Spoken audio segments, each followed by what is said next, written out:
I never thought my life could shatter in the span of a single morning. My name is Nathan Cole, and this is the story of how I discovered that the two people I trusted most in the world had been systematically destroying everything I'd built for 18 months. It was a Thursday in September, one of those crisp Phoenix mornings that made me grateful to live in Arizona. The construction business had been good to me. Better than good, actually. At 43, I co-owned Cole & Walsh Construction with my best friend David Walsh, and we'd built something worth $8.5 million from absolutely nothing. Victoria, my wife of 16 years, had her own successful interior design consulting business, and our kids Brooke and Tyler were thriving at Phoenix Country Day School. I pulled into the parking lot of our Scottsdale office building, still wearing the satisfaction of a successful two-day trip to Tucson. We'd just landed a major municipal contract that would keep our crews busy through the next year. David had handled everything perfectly while I was gone, just like he always did. "Morning, Mr. Cole," Maria Santos called out as I walked through the glass doors. Our receptionist was already at her desk despite the early hour, sorting through the morning mail. "How is Tucson?" "Productive, very productive," I said, adjusting my tie. "Is David in yet?" "He's in the conference room with the Brennan Group people. He asked me to give you this when you arrived." She held out an unmarked manila envelope. "It was on my desk when I got here this morning." I took the envelope, noting its weight. Something was inside besides paper. "No return address?" "Nothing. I figured it might be from one of the contractors." I nodded and headed toward my office, tossing the envelope onto my desk as I grabbed my coffee mug. Through my window, I could see David gesturing animatedly at our conference table, surrounded by suits I recognized as potential clients. He caught my eye and gave me a thumbs up. I returned the gesture and settled into my chair. The envelope sat there, innocent and unremarkable. I almost ignored it. We got dozens of pieces of mail every day from subcontractors, suppliers, and prospective clients. But something about the way Maria had handed it to me, the deliberate placement on her desk, made me curious. I tore it open and pulled out a single sheet of paper. What I read made my blood turn to ice water. "Your wife is having an affair with your business partner. They're planning to destroy you financially. I have proof. Meet me." My hands started shaking. The paper felt like it was burning my fingers. Below the typed message was a high-resolution photograph that made my stomach lurch. Victoria and David sitting close together at Mastro's, the upscale steakhouse where we often entertained clients. But this wasn't business. Victoria's hand was on David's thigh, her face turned toward his with an expression I knew intimately. The kiss they were sharing was passionate, hungry, nothing like the friendly pecks they exchanged at family gatherings. The letter continued. "They're transferring assets now. Check your accounts. They think you're stupid. You have 48 hours. At the bottom were meeting instructions. Camelback Mountain Hiking Trail, Saturday 7 a.m. Come alone, I'll find you." I stared at the photograph until my eyes watered. The timestamp showed it was taken 3 weeks ago, on a Tuesday evening when I'd been in Flagstaff meeting with city planners. Victoria had said she was having dinner with her friend Jennifer. David had supposedly been working late on bid proposals. My office door felt like it was closing in around me. The familiar sounds of the construction office, phones ringing, the copy machine humming, David's voice carrying from the conference room, suddenly seemed foreign and threatening. I grabbed my laptop and opened our business banking portal. My fingers fumbled with the password twice before I got it right. When the account summary loaded, I had to read it 3 times before the numbers sank in. $340,000 had been transferred yesterday to an account I didn't recognize. The transaction was authorized with my electronic signature, but I hadn't made any transfers.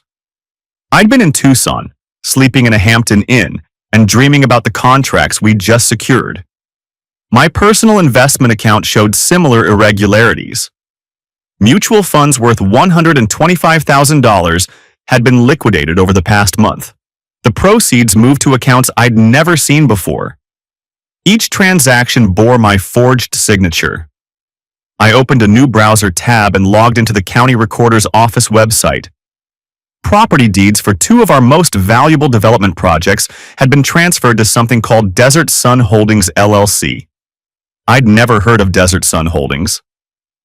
According to the filing, I was listed as the president, but I'd never signed any incorporation papers.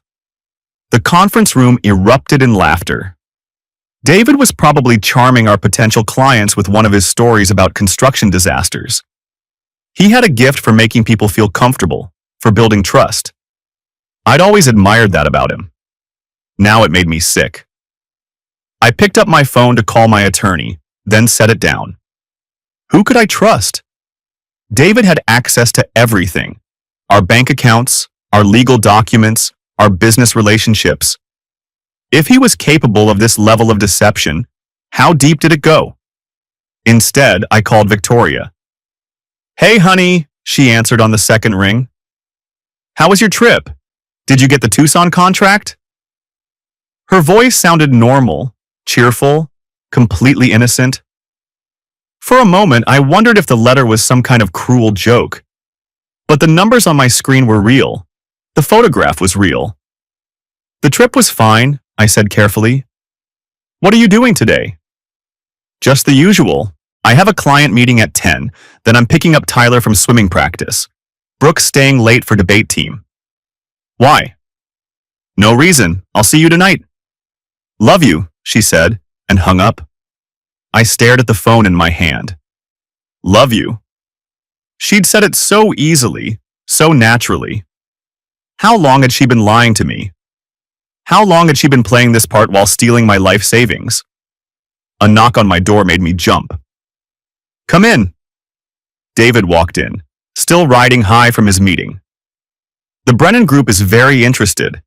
They want to start with a strip mall in Tempe, but if that goes well, they're talking about a whole mixed-use development. We could be looking at $20 million in contracts over the next 3 years. He settled into the chair across from my desk, exactly where he'd sat 1,000 times before to discuss business, to plan our future, to share ideas that had built our company. His face showed nothing but enthusiasm and friendship. "That's great," I managed. "You don't look great. Everything okay? You're not getting sick, are you?" I studied his face, looking for some sign of guilt or deception. But David had always been good at controlling his expressions. It was one of the things that made him such an effective negotiator. "I'm fine, just tired from the drive." "Well, you should go home early today. Victoria's been missing you while you've been traveling so much." He paused, and I thought I caught something flickering across his features. "You're lucky to have her, you know. Not every wife would be so understanding about the business demands." My hands clenched into fists under my desk. "Yeah, I'm very lucky. I'll handle the rest of the Brennan follow-up. You've done the hard work already." He stood to leave, then turned back. "Actually, can you sign off on that equipment transfer we discussed? I put the paperwork on your desk yesterday." I looked down and saw a stack of documents that hadn't been there when I left for Tucson. Equipment transfer agreements, authorizing the movement of our heavy machinery to a storage facility I didn't recognize. "I'll look at it later," I said. "No rush. Just whenever you get a chance." After he left, I examined the transfer documents more carefully. The storage facility was owned by Desert Sun Holdings LLC, the same company that now apparently owned our development properties. The papers requested my signature to authorize moving over $2 million worth of excavators, bulldozers, and construction equipment. I wasn't going to sign anything. Instead, I spent the next 2 hours doing the most thorough audit of our business finances that I'd ever conducted. What I found made the morning's discoveries look like minor accounting errors. Phantom employees had been added to our payroll, people who didn't exist but whose paychecks were being deposited into accounts I couldn't trace. Invoices for materials and services that had never been delivered. Purchase orders for equipment that had somehow disappeared from our inventory. The pattern went back 18 months, almost to the day. Small amounts at first, easily explained as clerical errors or normal business fluctuations. But the theft had accelerated dramatically in recent weeks, probably timed to my increased travel schedule. By lunchtime, I documented over $1.5 million in fraudulent transactions. And that was just what I could identify in a few hours of searching. My phone buzzed with a text from Victoria. "Don't forget Tyler has a swim meet tomorrow night, 6 p.m. at Phoenix Country Day." I stared at the message, wondering how she could be thinking about swim meets while systematically robbing our family blind. Then I realized that was probably the point. Maintaining the illusion of normal family life while she and David bled us dry. I needed help, but I couldn't trust anyone in our normal circle of advisors. David had relationships with our attorney, our accountant, our banker. For all I knew, he'd been positioning himself to control our professional relationships for months. I did a Google search for business attorney Phoenix and found someone with no connection to our existing network. Jennifer Martinez had excellent reviews and specialized in partnership disputes and financial fraud. I called her office and managed to get an emergency appointment for later that afternoon. "I need you to understand," I told Martinez as I spread the documentation across her conference table. "I'm not looking for a divorce attorney yet. I need someone who can help me protect what's left of my business before they finish destroying it."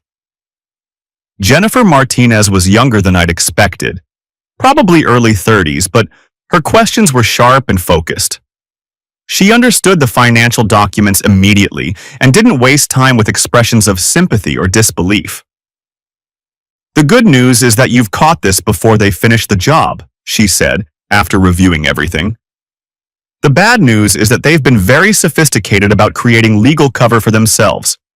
These transfer documents would probably hold up in court if challenged individually. But taken together? Taken together, they constitute a clear pattern of embezzlement and fraud. The question is whether we can stop them before they move the remaining assets offshore or liquidate them entirely." She explained the legal steps we could take immediately: emergency injunctions to freeze all business and personal accounts, court orders preventing the transfer of any additional assets, and preliminary investigations to trace the money that had already been stolen.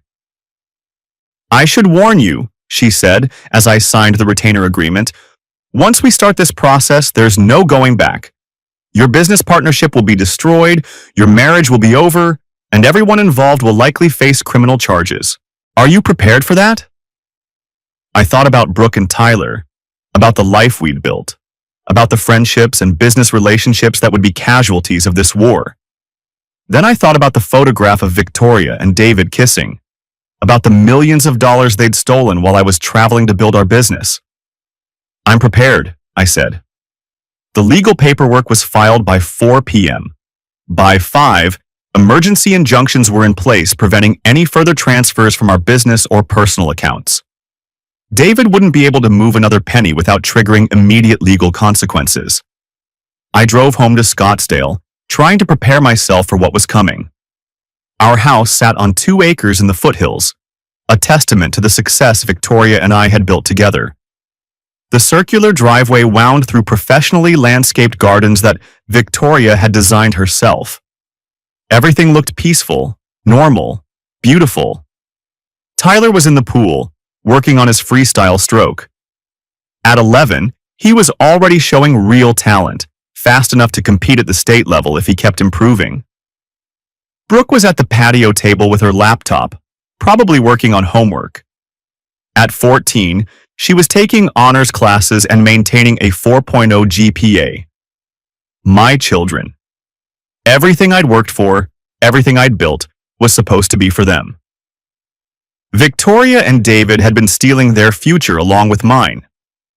"Dad," Tyler called out when he saw me. "Watch this."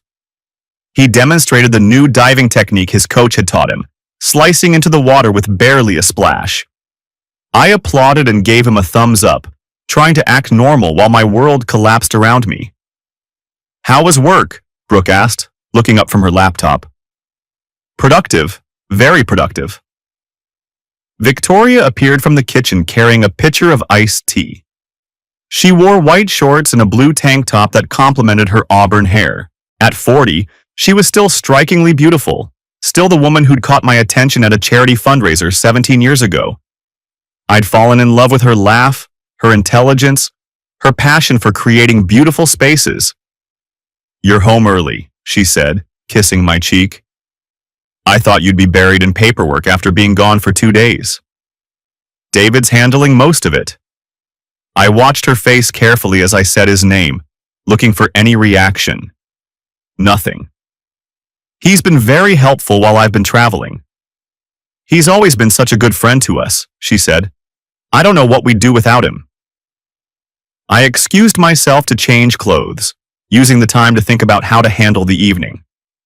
The legal wheels were already in motion, but I needed more evidence before I confronted them directly. I also needed to prepare Brooke and Tyler for what was coming, though I wasn't sure how to explain that their mother was a criminal and their Uncle David was stealing from their family. Dinner was grilled salmon and asparagus, one of Victoria's signature meals. She chatted about her client meetings, about ideas for redecorating the guest bedroom, about plans for Tyler's upcoming birthday party. Everything seemed absolutely normal. After the kids went to bed, Victoria and I sat on the back patio with glasses of wine, watching the sun set behind Camelback Mountain. This had been our routine for years, our time to reconnect and discuss the day's events. "You seem distracted," she said. "Is everything okay with the business?" Here was my opening. I could confront her directly, demand explanations, force her to admit what she'd been doing. But something held me back. Maybe it was the wine, or the familiar comfort of our evening routine, or the desperate hope that there was still some reasonable explanation for everything I'd discovered. "Just the usual pressures," I said. "Growth brings complications." "David mentioned that you're getting stretched thin with all the travel. Maybe it's time to hire another project manager." "David mentioned that?" "He stopped by yesterday while you were in Tucson. He was concerned about you working too hard." My stomach tightened. "He stopped by here?" "Just for a few minutes. He wanted to pick up those bid documents you keep in your home office." She sipped her wine, completely casual. "I told him where they were. I hope that's okay." I managed to keep my voice level. "What bid documents?" "The ones for the Brennan Group project. He said you'd discussed it before you left town." I hadn't discussed the Brennan Group with David before leaving for Tucson. In fact, I'd never heard of the Brennan Group until this morning, which meant David had come to my house, entered my office, and taken documents while I was out of town, with Victoria's permission. Did he seem rushed? Nervous about anything? Not at all. He chatted with Tyler about swimming for a while, helped Brooke with some math homework. You know how the kids adore him. Yes, I knew. David had been part of our family for so long that Brooke and Tyler called him Uncle David. He'd attended every birthday party, every school play, every championship swim meet. He'd been the best man at our wedding and the first person to hold both my children when they were born. I went to bed that night lying next to my wife, listening to her breathe, wondering how long she'd been betraying me. The woman who'd shared my dreams, raised my children, built a life with me, had been systematically destroying everything we'd created together. But I still didn't know why. I woke up before dawn on Friday morning, my mind immediately focused on the meeting with my anonymous contact. Less than 24 hours until I'd learn who had sent me the letter and what additional evidence they possessed. Victoria was still sleeping, her face peaceful and innocent in the early morning light. I dressed quietly and drove to the office, planning to spend the day gathering more evidence and preparing for Saturday's confrontation. David was already at his desk when I arrived, reviewing what looked like architectural plans. He glanced up when I walked past his office. "You're here early. Feeling better?" "Much better. Thanks for handling things yesterday." "No problem. That's what partners are for." Partners. The word felt like acid in my mouth. I spent the morning systematically documenting every questionable transaction I could find in our business records. The pattern of theft was even more extensive than I'd initially realized. David had been creating false invoices, phantom employees, and dummy corporations for over a year. He'd forged my signature on dozens of documents, authorized transfers that I'd never approved, and apparently convinced Victoria to provide access to our personal accounts as well. Around 10 a.m., David knocked on my door. "I hate to bother you, but I need your signature on those equipment transfer documents." I looked up from my computer screen. "Actually, I have some questions about those transfers." "Questions?" "The storage facility. I'm not familiar with the company." David's expression didn't change, but I thought I detected a slight tightening around his eyes. "It's a new outfit. Better rates than our current facility, and they specialize in construction equipment. I thought we should take advantage of the savings." "How much are we saving?" "About 15% annually. Over time, that adds up." I nodded slowly. "And Desert Sun Holdings?" I don't recognize that name from our usual vendors. Now I was sure I saw something shift in his demeanor. "It's the parent company of the storage facility. Corporate reorganization. You know how these things work?" "Right. Corporate reorganization." I leaned back in my chair. "David, we've been partners for 12 years. We've never had secrets from each other.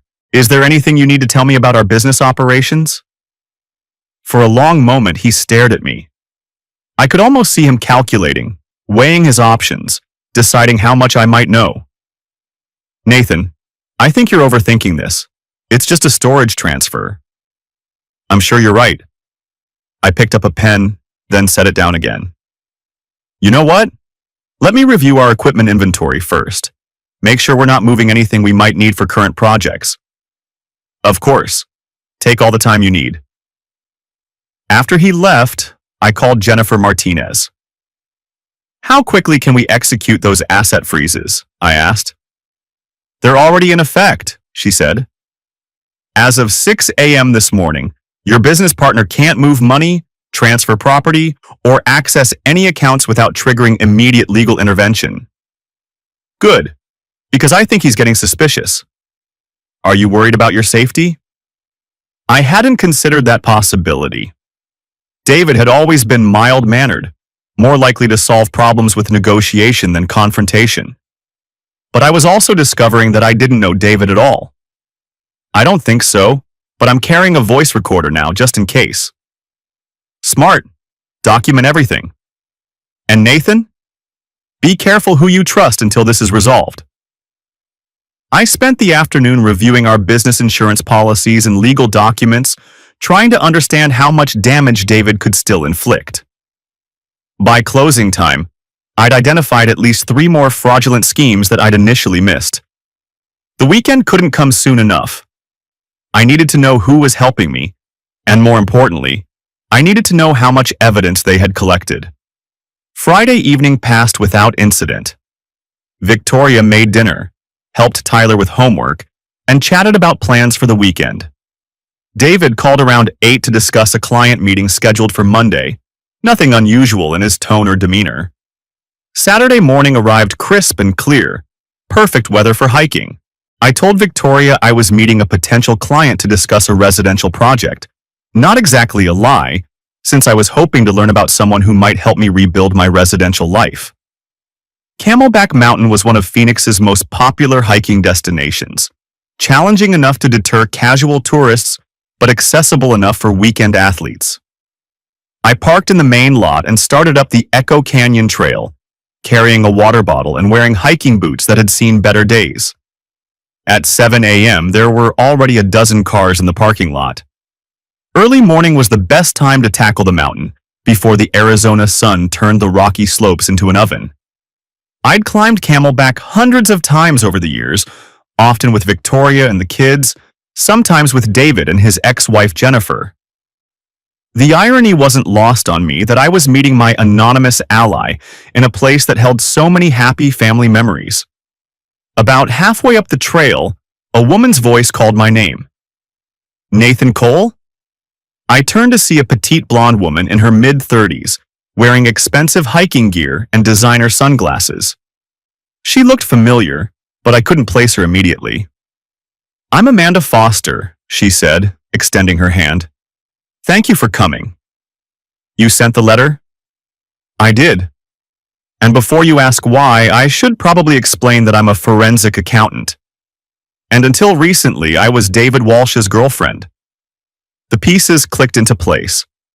I'd seen Amanda at a few social gatherings over the past year, always with David, always introduced as a friend or business associate. She'd been attractive and intelligent, but David had never indicated they were seriously involved. Girlfriend? For 8 months, until I discovered what he was doing to you. She gestured toward a relatively private area off the main trail. Can we sit? This is going to take a while. We found a spot among the red rocks where we could talk without being overheard by other hikers. Amanda pulled a water bottle from her pack and took a long drink before continuing. I met David at a Phoenix Chamber of Commerce event last December. He was charming, successful, recently divorced. We started dating, and he told me he was looking for someone to help him organize his finances after the divorce settlement. So you've seen his books? More than that. He asked me to help him establish some new business entities. Desert Sun Holdings, Copper State Development, Arizona Asset Management. He said they were for tax planning and investment purposes. I felt my jaw clench. How many companies are we talking about? At least 6 that I helped him create. Probably more that he set up on his own. Amanda's voice was tight with anger. Nathan, I need you to understand something. When I agreed to help David, I thought I was assisting my boyfriend with legitimate business planning. It wasn't until last month that I realized he was using these companies to steal from you. What changed last month? He asked me to prepare financial projections for something called Partnership Dissolution and Asset Recovery. When I looked at the numbers he provided, I realized he was planning to bankrupt Cole & Walsh Construction and transfer all the valuable assets to his shell companies. And Victoria? Amanda's expression darkened. I followed them one evening. I'm not proud of that, but I was starting to suspect David wasn't being completely honest with me about several things. When I saw them together at Mastro's, she shrugged. The way they were touching, kissing, talking. They weren't discussing business. How long has their affair been going on? Based on what I've observed, at least 6 months.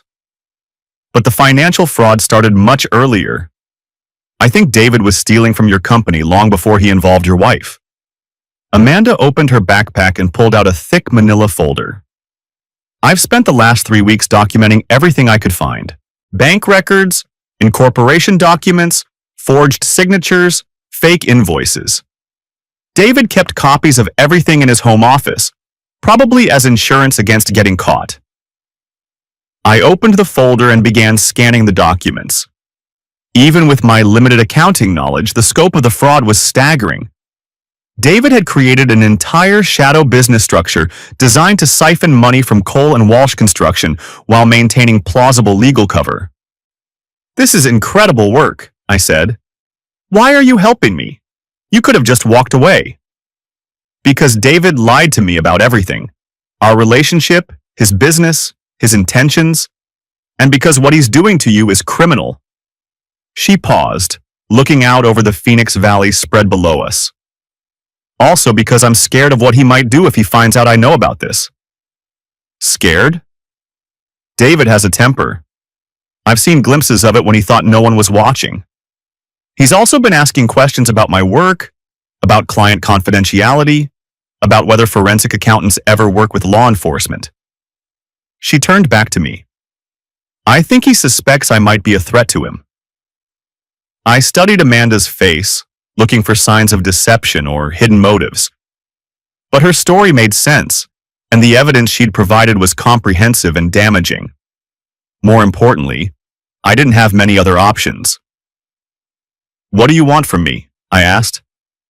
I want David Walsh to face consequences for what he's done, and I want to make sure he can't hurt anyone else the way he's hurt you. Are you willing to testify? To work with law enforcement? Yes. In fact, I've already contacted the FBI's white-collar crime division. They're very interested in interstate fraud cases involving construction companies. The FBI. This was escalating beyond anything I'd imagined when I first read the anonymous letter. Interstate fraud? David has been using your company's interstate commerce relationships to move money across state lines. Mail fraud, wire fraud, conspiracy charges. We're not talking about simple embezzlement anymore, Nathan. This is federal crime territory. We spent the next hour reviewing Amanda's evidence in detail. She'd documented phantom employees whose paychecks were deposited into accounts David controlled. False invoices for materials that were never delivered. Equipment purchases that were immediately transferred to David's shell companies. Forged signatures on loan applications and property transfers. The total theft appeared to exceed $2 million, all of it carefully structured to avoid triggering automatic fraud detection systems. The sophistication level suggests David has done this before, Amanda explained. This isn't amateur hour. He understands business law, banking regulations, and forensic accounting well enough to create plausible cover for everything he's stolen. What about Victoria? How deep is her involvement? That's harder to determine. She's definitely providing him access to your personal accounts and financial information. Whether she's an active participant in the planning or just a willing accomplice, I can't say. By the time we hiked back down the mountain, I had copies of everything Amanda had collected and a plan for coordinating with federal law enforcement. I also had the phone number for an FBI agent named Sarah Carrillo, who specialized in construction industry fraud. One more thing, Amanda said as we reached our cars. David has been asking about your travel schedule, about when you'll be out of town next. I think he's planning something significant for the next time you leave Phoenix. Like what? I don't know, but based on the documents I've seen, I think he's preparing to make a major asset transfer, possibly enough to finish bankrupting your company and disappear. I drove home with Amanda's evidence folder on the passenger seat, trying to process everything I'd learned. My business partner wasn't just stealing from me, he was part of a sophisticated federal crime operation. My wife wasn't just having an affair, she was actively helping to destroy our family's financial future.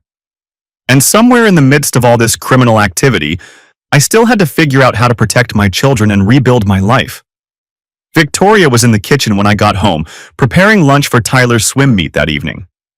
She looked up when I walked in, her face bright with the kind of domestic happiness that had defined our marriage for 16 years. How was your hike? You look tired. It was illuminating, I said carefully. Very illuminating. That evening, I sat in the bleachers at Phoenix Country Day School, watching Tyler compete in the 100-meter freestyle. He'd improved his personal best time by 2 seconds, a significant achievement that would normally have been the highlight of my weekend. Instead, I found myself studying Victoria as she cheered for our son. She looked genuinely proud, genuinely happy, genuinely devoted to our family. It was almost impossible to reconcile this loving mother with the woman who'd been helping David steal our children's college funds. David was there too, sitting a few rows behind us with his ex-wife Jennifer and their daughter Emma. He caught my eye during one of Tyler's races and gave me a thumbs up. Just Uncle David, proud of his surrogate nephew's athletic achievements. After the meet, we all went out for pizza to celebrate Tyler's performance. David regaled the table with stories about Tyler's potential, about swimming scholarships and Olympic training programs. Victoria laughed at his jokes and included him in conversations about family vacation plans. I sat there eating pepperoni pizza and wondering how two people could be such accomplished actors. They were destroying my life while maintaining perfect facades of friendship and family loyalty. That night, after everyone was asleep, I sat in my home office reviewing Amanda's evidence and planning my next moves. The FBI agent would want to meet on Monday. Jennifer Martinez needed additional documentation for the civil lawsuits. And I still hadn't figured out how to tell Brooke and Tyler that their world was about to change forever. I was going to destroy the two people my children loved most, aside from me. Uncle David, who taught them to fish and helped with homework. Their mother, who attended every school event and made their favorite meals. but they'd made the choice to betray our family. I was just going to make sure they faced consequences. Monday morning arrived with the kind of desert sunshine that made Phoenix famous. I dressed carefully. Business suit, conservative tie, the outfit of a successful construction company owner meeting with federal law enforcement. Agent Sarah Carrillo's office was in the downtown Federal Building, an imposing structure that made me acutely aware of how serious this situation had become. Carrillo herself was younger than I'd expected, probably early 40s, with sharp eyes and a no-nonsense demeanor that immediately put me at ease. Mr. Cole, I've reviewed the preliminary evidence that Ms. Foster provided. This appears to be a sophisticated white-collar crime operation involving multiple federal violations. She spread several documents across her conference table, including bank records, incorporation papers, and photographic evidence that I recognized from Amanda's folder. The interstate nature of your business relationships creates federal jurisdiction, Carrillo explained. Wire transfers across state lines, mail fraud involving federal postal services, potential racketeering charges if we can prove a pattern of criminal enterprise. Racketeering? RICO charges. If your business partner has been operating a criminal enterprise designed to systematically steal from legitimate businesses, we can pursue very serious federal penalties. Carrillo walked me through the investigative process. Financial subpoenas, forensic accounting analysis, potential wire surveillance, coordination with local law enforcement agencies. The full weight of federal law enforcement resources focused on David Walsh and his criminal operation. I should warn you, Carrillo said, this type of investigation can take months or even years to complete. Are you prepared for that kind of commitment? I thought about Victoria and David, sitting in our family room just yesterday, discussing Tyler's swimming technique while planning to steal our children's inheritance. I'm prepared, I said. Good. Because once we start this process, there's no going back. Your business partnership will be destroyed, your marriage will likely end, and everyone involved will face serious criminal charges. Agent Carrillo, they've already destroyed my business partnership and my marriage. I'm just making sure they can't do it to anyone else. Over the next 2 weeks, my life became a careful balance of maintaining normal routines while secretly cooperating with a federal investigation. I went to work every day, attended Tyler's swim practices, helped Brooke with her college planning, and pretended that everything was fine. Meanwhile, FBI agents were quietly gathering evidence, financial experts were tracing money transfers, and federal prosecutors were building criminal cases that would send David to prison for years. David seemed to sense that something was changing, though he couldn't identify exactly what. He'd always been perceptive about business relationships and competitive threats. Now that same instinct was warning him that his criminal enterprise was under scrutiny. You've been distracted lately, he said one Thursday morning as we reviewed bid proposals. Everything okay at home? Everything's fine. Just thinking about expansion plans. Expansion? New markets, maybe Albuquerque or Denver. I've been researching opportunities. David's expression brightened. That's interesting. We should discuss it more. Maybe I could handle the advance work, get a feel for the local competition. I'll bet you could, I thought. Set up new shell companies, establish relationships with local banks, create fresh opportunities for embezzlement. Let's focus on Phoenix for now, I said. We've got plenty of growth potential here. That evening, Victoria mentioned that David had called her about weekend plans. He wants to take the kids to that new water park in Tempe. He thought it would be fun for Tyler and Emma to spend time together. What did you tell him? I said we'd have to check with you first. You've been working so many weekends lately. I studied her face, looking for hidden meanings in her casual suggestion. Was this part of some plan to get me out of town? An opportunity for her and David to complete their asset transfers? I think the kids would rather spend time as a family, I said carefully. Of course. I just thought... She shrugged. David's been such a good friend to us. Sometimes I worry we take advantage of his generosity. Generosity. The man had stolen over $2 million from our family, and Victoria was worried about taking advantage of his generosity. 2 days later, Amanda called with disturbing news. David's been asking questions about federal investigations, she said, specifically about how long it takes the FBI to execute financial subpoenas. What kind of questions? Whether banks notify customers when their records are subpoenaed. Whether business owners are informed when their companies are under federal investigation. Whether forensic accountants are required to disclose cooperation with law enforcement. My stomach tightened.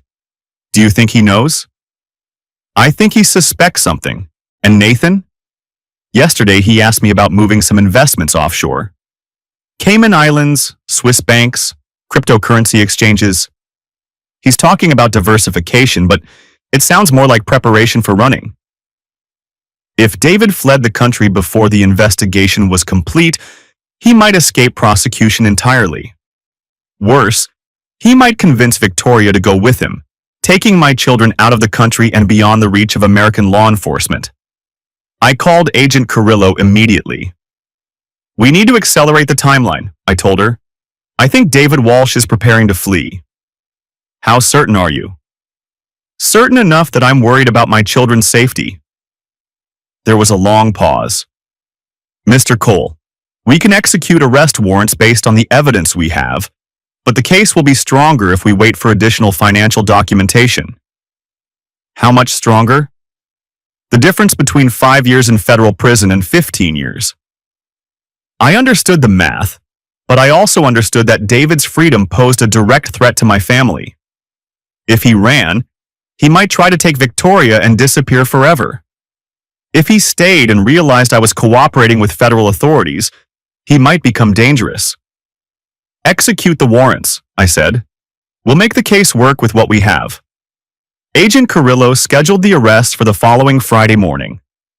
David would be taken into custody at our office, Victoria at our home. Simultaneous raids would search both locations for additional evidence, while federal agents secured all relevant financial documents.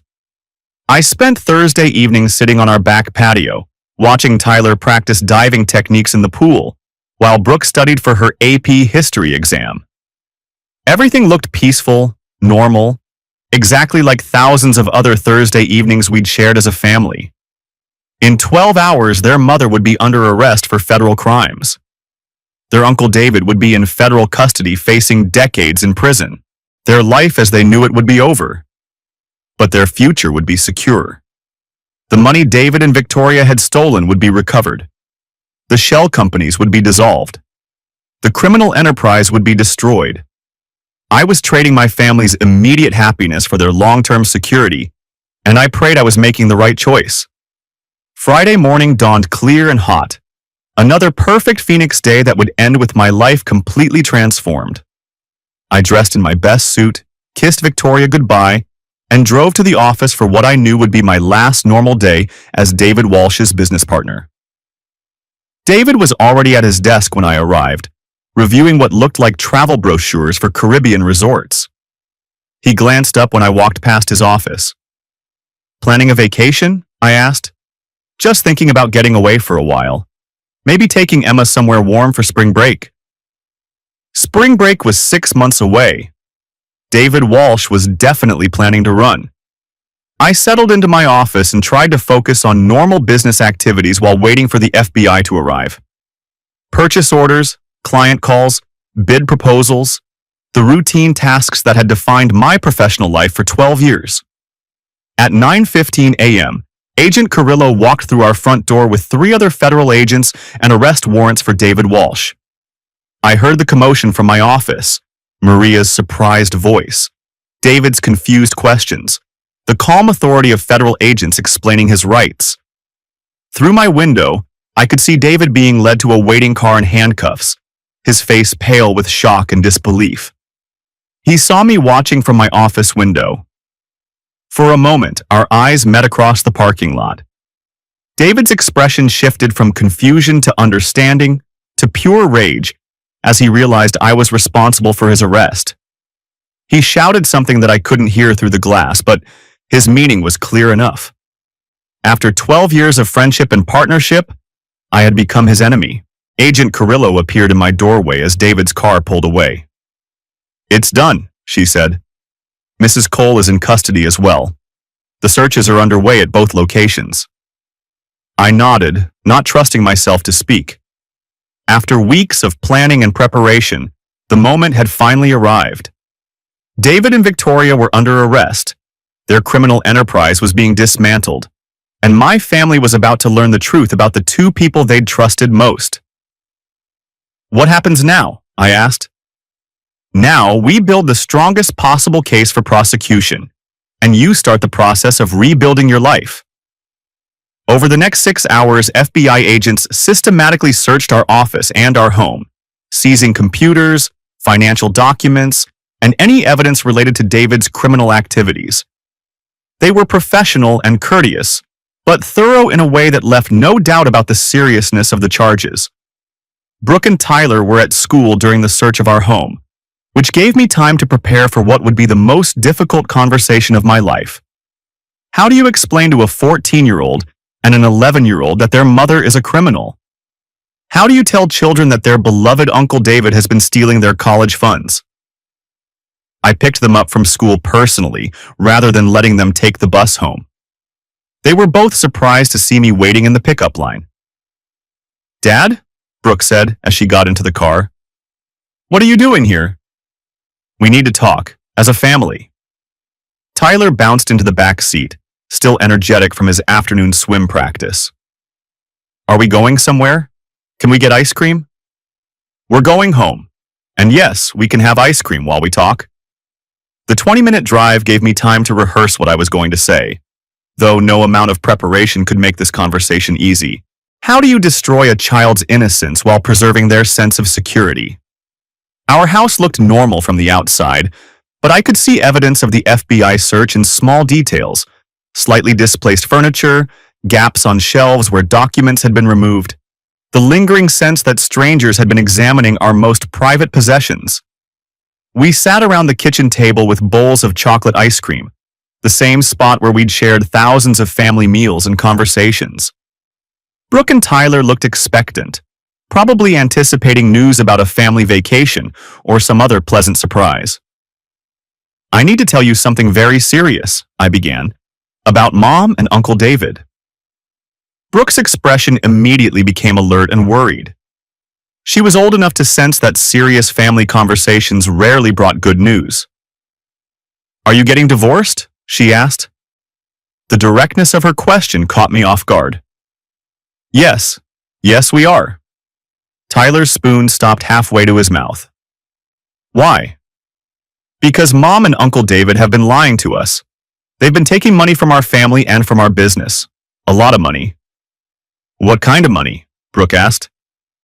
"The money that was supposed to pay for your college, for our house, for our family's future. They've been stealing it and hiding it where we couldn't find it." Tyler looked confused. "But Uncle David is rich. Why would he steal our money?" "I don't know, buddy. Sometimes people do bad things even when they don't need to." Brooke was processing the information with the analytical mind that made her such a good student. "Where's Mom now?" This was the hardest part. "Mom is with the police. She and Uncle David are in trouble for what they did. Big trouble." "Like jail trouble?" Tyler asked.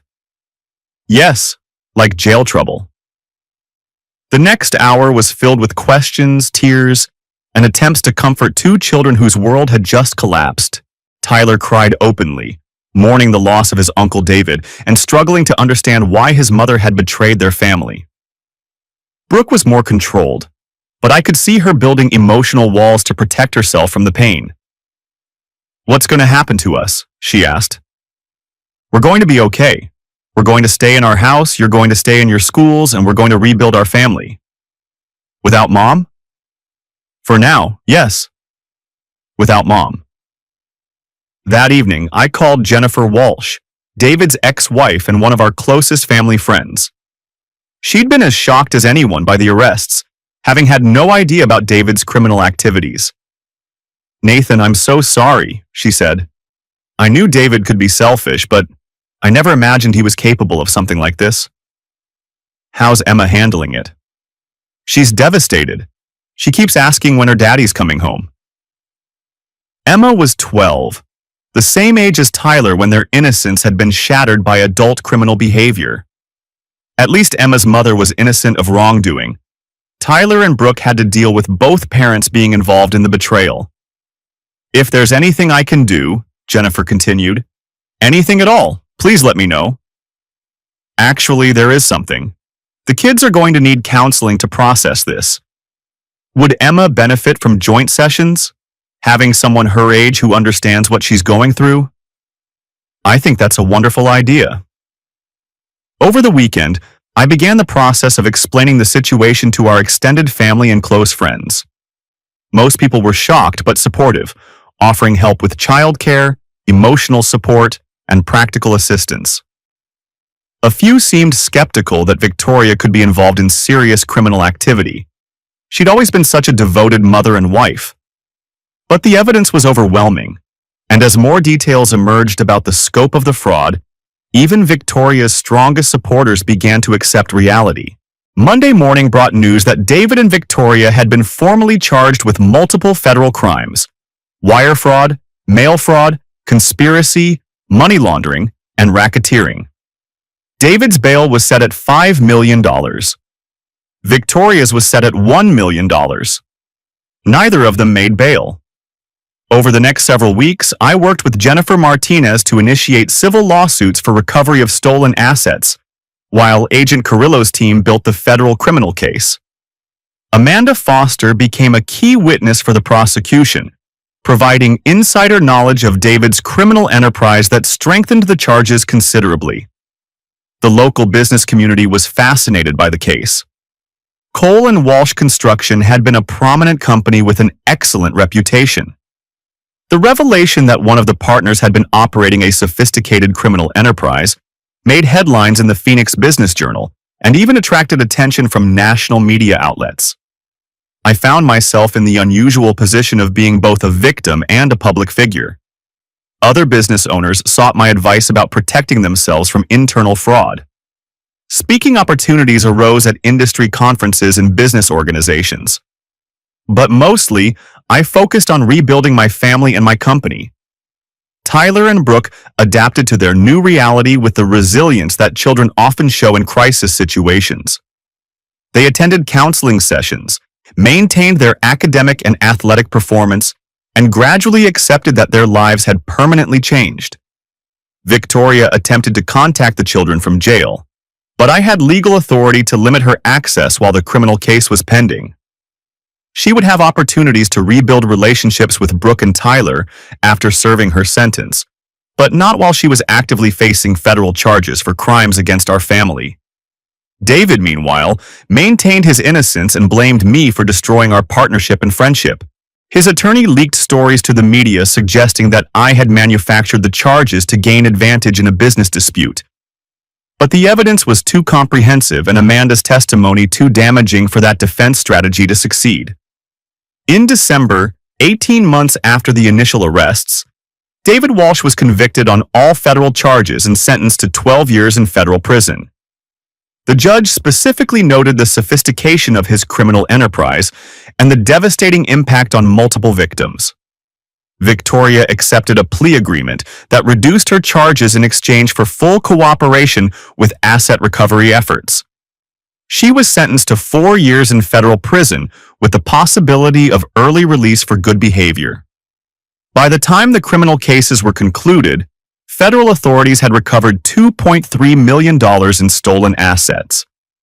The civil lawsuits recovered an additional $800,000 from David's hidden accounts and shell companies.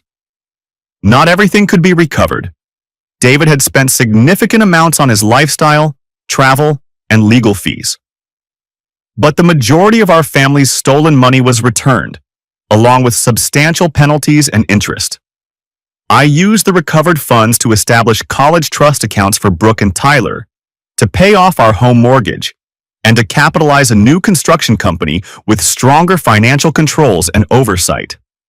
Amanda Foster became my business partner in the new venture, bringing her forensic accounting expertise to prevent the kind of fraud that had nearly destroyed my family. Our professional relationship evolved into a personal one, and 2 years after Victoria's arrest, Amanda and I were married in a small ceremony attended by our children and closest friends. Brooke graduated from high school with honors and chose to study business at Arizona State University, with plans to eventually join our family construction company. Tyler continued to excel in competitive swimming while maintaining strong academic performance. Victoria was released from federal prison after serving 3 years of her sentence. She attempted to rebuild relationships with our children, but the damage to their trust proved difficult to repair. They maintained limited contact with their mother while building strong relationships with Amanda and her 2 children from her previous marriage. David Walsh served his full federal sentence and was released 8 years after his arrest. By then, his contracting licenses had been permanently revoked, his business relationships had been destroyed, and his reputation in the construction industry was irreparably damaged. 5 years after the anonymous warning letter arrived on Maria's desk, I stood in the conference room of Cole & Foster Construction, reviewing architectural plans for a mixed-use development that would employ over 200 people and contribute millions of dollars to the local economy. The company Amanda and I had built together was more successful than Cole & Walsh Construction had ever been, despite starting from the wreckage of criminal betrayal. We'd implemented financial controls and oversight procedures that made internal fraud virtually impossible, and our reputation for integrity had attracted clients and employees who valued honest business practices. Brooke was 21 and working part-time for our company while finishing her business degree. Tyler was 18 and committed to swimming at the University of Arizona on a full athletic scholarship. Both children had grown into young adults who understood the importance of trust, integrity, and protecting the people you love. Amanda and I had created a blended family that included her 2 children and mine, along with a new daughter born 3 years after our marriage. The house in Scottsdale's foothills had been remodeled and expanded to accommodate our larger family, with a new pool where Tyler continued to practice his swimming techniques. On weekends, I still hiked Camelback Mountain, sometimes alone and sometimes with my family. The trail where Amanda first approached me with evidence of David's crimes had become a place of reflection and gratitude rather than betrayal and anger. I'd learned that trust is the foundation of every successful relationship, business or personal. I'd learned that betrayal, while devastating, doesn't have to be permanent destruction. And I'd learned that rebuilding a life requires patience, courage, and the willingness to accept help from unexpected sources. The anonymous warning letter that changed everything had been signed simply, "A friend." Amanda Foster had indeed become a friend, then a partner, then a wife, and finally the cornerstone of a rebuilt life that was stronger and more secure than anything I'd lost. Sometimes when I was reviewing our company's financial statements or watching Tyler compete in swimming championships or helping Brooke with her business school projects, I thought about the path that had brought us to this point. The lies, the theft, the criminal charges, the federal investigation, the trials and sentences, and slow process of rebuilding trust. Victoria and David had stolen millions of dollars and 16 years of marriage, but they hadn't stolen my children's future or my ability to create something better from the ruins of their betrayal. In the end, their criminal enterprise had made me a better businessman, a more careful partner, and a more appreciative father. The business I'd built with Amanda was more successful than anything I'd achieved with David. The relationship I developed with my children was stronger and more honest than it had been when their mother was living a double life. I'd lost a wife and a best friend, but I'd gained a true partner in a family built on honesty rather than lies. The anonymous warning had saved my life, but the real work of rebuilding had been my responsibility. And I discovered that starting over, while painful, can lead to something much better than anything you've lost. Late one Friday evening, as I was closing the office after a successful week of new contracts and completed projects, Maria approached my desk with an unmarked envelope. "This was on my desk this morning," she said. "No return address." For a moment, my heart rate spiked as I remembered another unmarked envelope from 5 years earlier. But this one contained only a newspaper clipping from the Phoenix Business Journal, an article about Cole and Foster Construction being named Phoenix Small Business of the Year. Someone had circled a quote from the article where I discussed the importance of trust and integrity in business relationships. In the margin, they'd written, "Well done, a friend." I smiled and filed the clipping in my desk drawer, next to the original anonymous warning letter that had started this journey. Both messages came from someone who cared enough to help me protect what mattered most, even when I didn't know I needed protection. The business empire I'd built with David Walsh had been worth $8.5 million on paper, but it had been constructed on a foundation of lies and theft that made it worthless in reality. The company I'd built with Amanda Foster was worth $12 million and growing, but more importantly, it was built on trust, transparency, and shared values that would protect our family and our employees for decades to come. Sometimes the best revenge is simply building something better than what your enemies tried to destroy. Sometimes the greatest victory is discovering that you're stronger and more capable than you ever knew. And sometimes an anonymous warning from a stranger can save your life, your family, and your future, if you're brave enough to act on it. As I drove home to Scottsdale that evening, past the familiar landmarks of the city where I'd built and lost and rebuilt my life, I thought about the lessons I'd learned from betrayal and recovery. Trust, but verify everything. Protect your family above all else. Build businesses and relationships on transparency rather than blind faith. And never underestimate the power of an anonymous friend who cares enough to warn you when the people you trust most are planning your destruction. The sun was setting behind Camelback Mountain as I pulled into my driveway, painting the desert sky in shades of gold and crimson that made Phoenix look like paradise. Amanda's car was in the garage, and I could hear voices from the backyard, my children and stepchildren enjoying the pool while my wife prepared dinner. I walked through the house that had survived federal searches, criminal trials, and the complete transformation of our family structure. Everything looked peaceful, normal, secure. More importantly, everything was honest. The anonymous warning had cost me a marriage and a business partnership, but it had given me something much more valuable. A life built on truth rather than lies, a family based on trust rather than deception, and a future protected by wisdom earned through surviving betrayal. I changed into swimming shorts and joined my family in the backyard, ready to enjoy another evening of the life I'd rebuilt from the ashes of criminal conspiracy.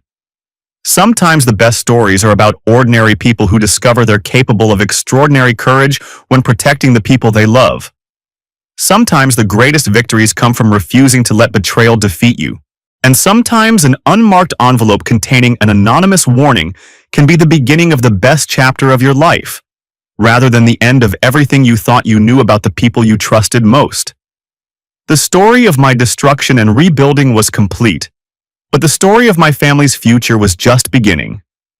And this time, it would be written with honesty, integrity, and the hard-earned wisdom that comes from surviving the worst betrayal imaginable and discovering that you're strong enough to build something better from the ruins. The anonymous friend who had saved my life would probably never know how their warning had transformed not just my family's financial security, but our entire understanding of what it means to trust, to build, and to protect what matters most. But they had given me the greatest gift possible, the chance to start over with knowledge, wisdom, and a partner who shared my values rather than my destruction. In the end, that was worth more than any amount of money David and Victoria could have stolen, and more valuable than any business empire built on lies and betrayal. The truth had set me free, and freedom had allowed me to build something stronger, better, and more lasting than anything I'd lost. As I watched Tyler practice his diving technique in the pool, where he'd been perfecting his form for years, I realized that some things had remained constant through all the chaos and transformation. My children's talent, determination, and character had survived their mother's betrayal and their Uncle David's crimes. The house and the pool and the backyard where we'd spent countless family evenings were still here, still serving as the foundation for new memories and new traditions. And I was still the same man who had built a successful construction company from nothing, who had raised amazing children, and who had the strength and wisdom to protect his family when they were threatened by the people they trusted most. The anonymous warning had revealed the threats, but I had found the courage to act on that warning.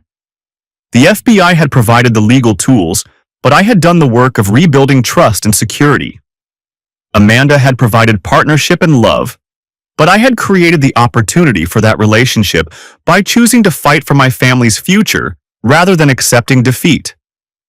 Sometimes the most important thing you can do is recognize when someone is trying to help you, even if you don't know who they are or why they care.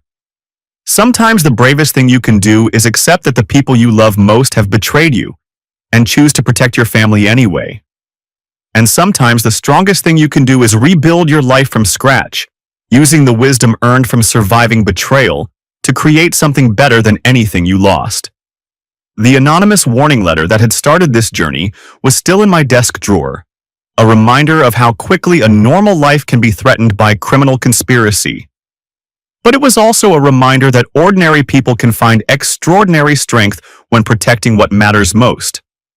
My family was safe, my business was thriving, and my future was secure. The people who had tried to destroy us were serving federal prison sentences, their criminal enterprise dismantled, and their stolen assets recovered. The anonymous friend who had warned me about the conspiracy would always remain unknown, but their gift of truth and courage had made everything else possible.